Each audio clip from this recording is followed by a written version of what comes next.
The land was old, Anatolia, a bridge between worlds. Here empires had risen and crumbled into dust. In the late 13th century, a new story began. The Seljuk Sultanate of Rum was fading, its lands fractured. Small principalities called Beyliks dotted the landscape. Among these Beyliks, one was small, almost insignificant. The Kai tribe, Oghuz Turks, nomads, warriors led by Ertugrul. He led his people west, seeking pasture, seeking a future. They found themselves in a land of constant struggle. The Byzantines, a fading echo of Rome, still clung to their ancient cities. Ertugrul carved out a small territory, fought, endured, and laid a foundation. Ertugrul's son, Osman, inherited this small domain. Born around 1258, Osman grew up in a turbulent world. The Mongol invasions reshaped the east, the Crusades scarred the west. Anatolia was a mosaic of cultures, a melting pot of faiths.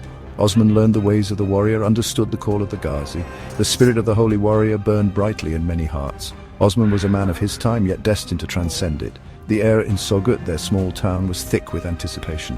The old order was dying. Something new was struggling to be born. Osman was not yet a sultan, not yet an emperor.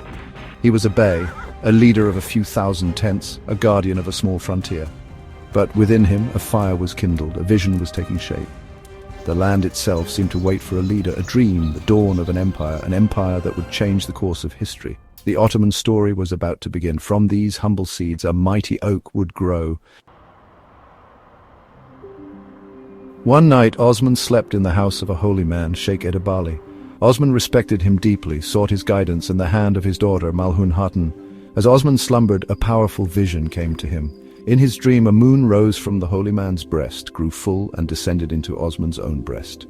From his navel, a mighty tree sprouted, its branches spread wide, covering lands and seas. The shadow of this colossal tree enveloped the entire world. Beneath its boughs, mountains rose, rivers flowed, people drank, tilled fields, built cities. The leaves of the tree were like swords pointing towards great cities like Constantinople. Sheikh Edebali interpreted the dream. The moon was his daughter, destined to be Osman's wife. The tree was the empire Osman would found, blessed by God, offering shelter and justice to all. This dream became a cornerstone, a founding myth, giving Osman divine sanction. It fueled his ambition, inspired his followers. Osman awoke, his heart pounding, the dream a revelation. He married Malhun Hatun, gathered his warriors, the Ghazis, men eager for conquest and glory. He began to expand his small Beylik, fighting against neighboring Byzantine lords and rival Turkish chieftains. Osman was a skilled leader, a brave warrior, a just ruler. His reputation grew. More warriors flocked to his banner. They believed in his dream, his destiny. The Ottoman state was taking its first tentative steps, guided by a vision forged in battle.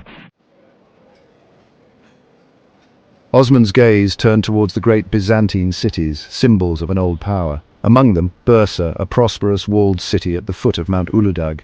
Capturing Bursa was a strategic necessity, a base for further expansion, a true capital. Osman began the siege, a slow, grinding effort lasting years. Osman died around 1324, but his dream lived on. His son Orhan inherited the leadership and the siege. Orhan tightened the blockade, built forts around Bursa, isolating and starving it. Finally, in 1326, Bursa surrendered. Orhan rode in not as a brutal conqueror, but as a new master, ready to build and transform. Bursa became the first great Ottoman capital. Orhan built mosques, schools, public baths, encouraged trade, minted the first Ottoman coins. The city flourished under his rule, becoming a center of learning and commerce. The capture of Bursa marked a crucial transition. The Ottomans were no longer just a nomadic tribe, they were becoming a settled state, a sophisticated power. The fall of Bursa sent ripples through the region. The Byzantines watched with growing alarm. Other Turkish beyliks saw the rising strength of the Ottomans. Orhan was a skilled statesman, consolidating his father's gains, expanding the territory. He began to create the institutions of a true empire, establishing a regular army, organizing the government. The dream of Osman was taking solid shape. From the walls of Bursa, the Ottomans looked outwards towards new horizons, towards Europe. As the Ottoman state grew, so did its military needs. The early Ghazi warriors were brave but often irregular and unpredictable. Orhan and his successors needed a loyal, disciplined, standing army. This led to the creation of the Janissary Corps, the Yenissari, the new soldiers. They became the elite force of the Ottoman Empire, feared by enemies, envied by other rulers. The Janissaries were formed through the Devsirme system, the collection. Ottoman officials selected young boys from Christian peasant villages, primarily in the Balkans. These boys were taken from their families, converted to Islam, and brought to the capital. They underwent rigorous training, taught the art of war, instilled with absolute loyalty to the Sultan. They lived in barracks, forbidden to marry, their lives dedicated to the state and military. They became a formidable fighting force, disciplined, well-equipped, highly skilled. The Janissaries were the first modern standing army in Europe. Their martial music, the meta, struck fear into opponents. The Janissaries were more than just soldiers. They were a distinct social class with their own customs and traditions. They played a crucial role in every major Ottoman victory, from the Balkans to Persia, North Africa to Hungary. Their development transformed Ottoman military capabilities, allowing for sustained campaigns and complex sieges. The Janissaries were a pillar of the empire, a symbol of its strength, a testament to its ability to innovate and adapt. With Anatolia largely consolidated, Ottoman eyes turned west towards Europe. The Byzantine Empire was weak, fragmented, its Balkan territories in disarray. The Ottomans first crossed into Europe as mercenaries, hired by Byzantine factions, but soon came to conquer. In 1354, an earthquake destroyed the walls of Gallipoli. The Ottomans seized the opportunity, occupying the strategic port, their first permanent foothold in Europe. Murad I, Orhan's son, was the architect of this European expansion. He moved the Ottoman capital from Bursa to Adrianople, deep in European territory. This signaled his intent. The Ottomans were now a European power. Murad pushed north into the Balkans, defeating Serbian princes and Bulgarian czars, absorbing their lands. The Battle of Kosovo in 1389 became legendary. Murad faced a coalition of Balkan forces led by Serbian Prince Lazar. The battle was fierce and bloody. Both leaders perished. The outcome was an Ottoman victory, though costly, shattering Serbian power. Murad's son, Bayezid I, earned the nickname Yildirim, the Thunderbolt, for the speed of his campaigns. He crushed a Crusader army at Nicopolis in 1396, a stunning victory. He tightened the noose around Constantinople, his empire stretching from the Danube to the Euphrates. The Ottoman eagle soared high, its talons sharp, its gaze fixed on new conquests. The future seemed limitless, but a storm was gathering in the east. From the steppes of Central Asia, a new conqueror arose, Timur Tamerlane. A ruthless warrior, a brilliant general, he built an empire that rivaled any in history. His ambition knew no bounds. His gaze fell upon Anatolia, upon Bayezid the Thunderbolt. A clash between these two titans was inevitable. The armies met near Ankara in 1402. Bayezid's forces were formidable, but Timur's army was larger, more diverse, battle-hardened. Timur outmaneuvered Bayezid. Some of Bayezid's Anatolian vassals deserted him. The Ottoman lines crumbled. The Janissaries fought with desperate courage but were overwhelmed. Bayezid was captured, a sultan of the Ottomans, a prisoner in Timur's camp. The defeat at Ankara was catastrophic. The Ottoman Empire seemed to shatter. Timur reinstated many of the Anatolian beyliks, leaving the Ottoman state crippled. Bayezid died in captivity. His sons plunged into a bitter civil war. The Ottoman interregnum, a decade of chaos, brother fought brother, each claiming the throne. The European territories began to slip away. The dream of Osman seemed to be turning into a nightmare. The empire was on the brink of collapse, a dark time of intense suffering and uncertainty.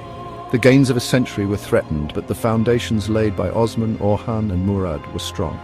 The institutions they built were resilient. The spirit of the Ghazis, though battered, was not extinguished. From the ashes of Ankara, a new leader would eventually emerge. The empire would endure, rise again, stronger, more determined than ever. The Ottoman Empire slowly recovered from the disaster of Ankara. Mehmed I emerged victorious from the interregnum, reunified the state, began rebuilding. His son, Murad II, continued this work, fought new wars in the Balkans, strengthened the army, but one prize remained elusive: Constantinople, the ancient capital of the Eastern Roman Empire. Mehmed II came to the throne in 1451, young, ambitious, brilliant. He was consumed by a single goal, the conquest of Constantinople. He built a massive fortress on the Bosphorus, Rumeli Hisari, to control the waterway, cut off the city from aid. He gathered a huge army, commissioned new powerful cannons, including the Beylik. The siege began in April of 1453, an epic struggle. The Byzantine defenders, led by Emperor Constantine Palaiologos, fought with heroic courage. They were vastly outnumbered but held on day after day, week after week. The Ottoman cannons pounded the walls, the Janissaries launched fierce assaults. Mehmed II grew impatient, ordered his ships to be dragged overland into the Golden Horn, bypassing the chain boom. Finally, on May 29, 1453, the final assault began. The Ottomans attacked from all sides. The Janissaries surged forward, found a small unlocked gate, the Kirkaporta. They poured into the city. The emperor died fighting. The city fell after 53 days of relentless siege. Mehmed II rode into Constantinople, now Fatih Sultan Mehmed the Conqueror. He ordered the Hagia Sophia converted into a mosque. Constantinople became Istanbul, the new capital of the Ottoman Empire. A new era had dawned. The Byzantine Empire was no more. The Ottomans were now a world power. The fall of Constantinople cemented the Ottoman Empire's place as a dominant force. But its golden age arrived with Sultan Süleyman I, who ascended the throne in 1520.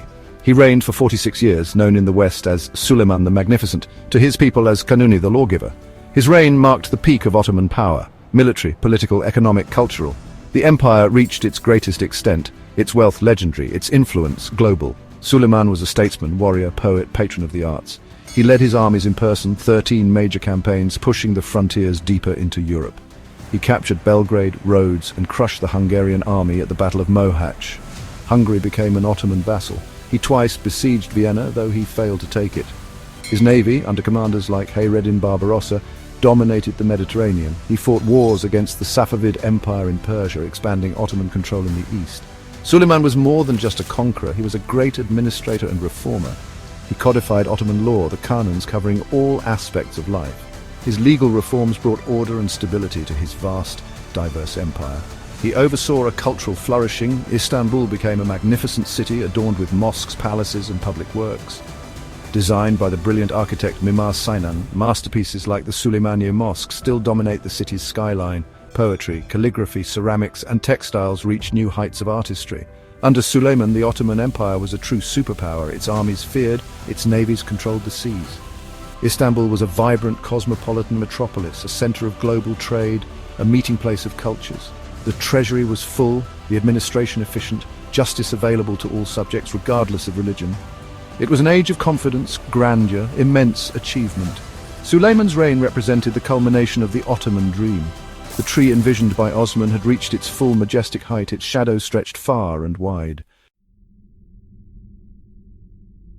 Suleiman's death in 1566 marked a turning point.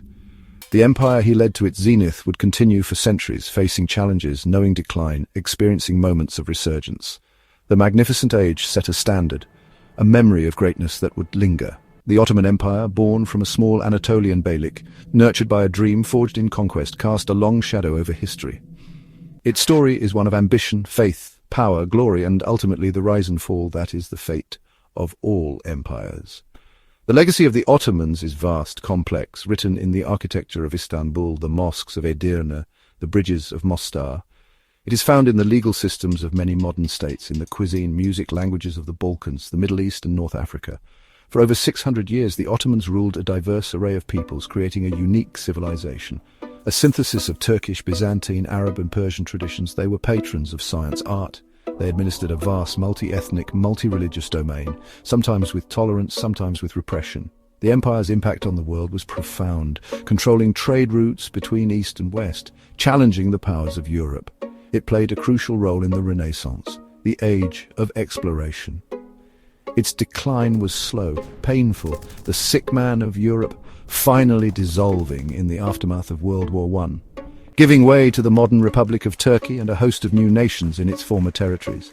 The memories of Ottoman rule are varied. For some, a golden age of justice and prosperity, for others, a period of oppression and foreign domination. Today, the echoes of the Ottoman Empire still resonate in the political map of the modern world, in the cultural identities of millions. Its story is a reminder of the enduring power of human aspiration, the capacity for creation, and the inevitability of change. From Osman's dream of a single tree providing shelter to the world, to Suleiman's magnificent court, the journey was epic, dramatic, a testament to the will of a people who dared to build an empire that, for a time, seemed destined to last forever.